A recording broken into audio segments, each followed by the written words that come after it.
দক্ষিণ এশিয়ার ভূরাজনীতির দাবার বোর্ডে নতুন করে গুটি সাজাচ্ছে নয়াদিল্লি। বাংলাদেশের সীমান্ত ঘেঁষা উত্তর পূর্ব ভারতের দ্বিতীয় বিশ্বযুদ্ধের সময়কার পরিত্যক্ত বিমান ঘাঁটিগুলো ফের সচল করার উদ্যোগ নিয়েছে ভারত সরকার। পশ্চিমবঙ্গ, আসাম ও ত্রিপুরায় ছড়িয়ে থাকা এই এয়ার স্ট্রিপসগুলোর লক্ষ্য একটাই, ভারতের সবচেয়ে স্পর্শকাতর ভৌগোলিক শিরা শিলিগুড়ি করিডোর বা চিকেন স্নেকের নিরাপত্তা আরও শক্ত করা। কিন্তু হঠাৎ করে কেন সীমান্তের ধারে ঘুমন্ত বিমান ঘাঁটিগুলো জাগিয়ে তুলছে ভারত? তবে কি বাংলাদেশের লালমনিরহাট বিমান ঘাঁটি নয়াদিল্লির দুশ্চিন্তার নতুন কারণ হয়ে উঠেছে? ভারতীয় সংবাদ মাধ্যম টাইমস অফ ইন্ডিয়ার প্রতিবেদন অনুযায়ী এমন এক সময়ে এই উদ্যোগ নেওয়া হয়েছে যখন প্রতিবেশী বাংলাদেশের সঙ্গে ভারতের কূটনৈতিক সম্পর্ক ইতিহাসের সর্বনিম্ন স্তরে অবস্থান করছে। মূলত উত্তর পূর্ব ভারতের সঙ্গে মূল ভূখণ্ডের একমাত্র স্থল সংযোগ এই সরু করিডোরটির নিরাপত্তা নিয়ে নয়াদিল্লি বর্তমানে কোনো ধরনের ঝুঁকি নিতে রাজি নয়।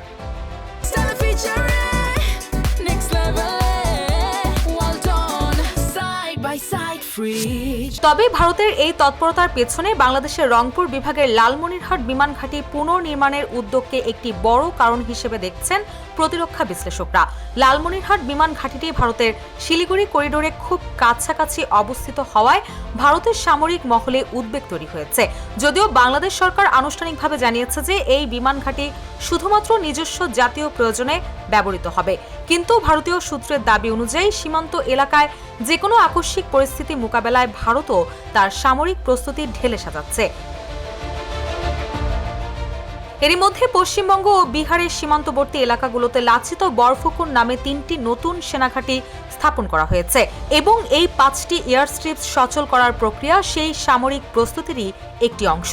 পরিকল্পনা অনুযায়ী যেসব এয়ার স্ট্রিপস সংস্কার করা হবে সেগুলো হলো পশ্চিমবঙ্গের জলপাইগুড়ির আমবাড়ি ও পাঙ্গা, দক্ষিণ দিনাজপুরের বালুরঘাট, মালদাহের ঝালঝালিয়া এবং আসামের ধুবড়ী।